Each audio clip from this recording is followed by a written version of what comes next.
তো ভাই ঠিক আছে, টাকাটা দেন। কিসের টাকা দিব ভাই? ভাইয়া ছবি তুললেন, টাকা দিবেন না? ভাই আপনি তো আগে বলেন টাকা দিতে হবে। দূর মি, আপনি কি জানেন না টাকা দিতে হবে কি না না? না ভাই, আমি এটা জানি না তো। ভাই আমি অত কিছু বুঝি না, আপনি টাকা দেন, নয়তো আমার সাথে থানায় চলেন।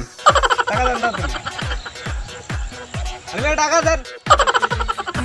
আচ্ছা ভাই থাকেন, গেলাম। আল্লাহর বাবার পকেট থেকে 100 টাকা মেরে দিয়েছি, 10 টাকা খাইছি, 90 টাকা নিয়ে নিল। দোস্ত টাকা নিয়ে আসছি, চল নাস্তা করবো এখন, চল চল।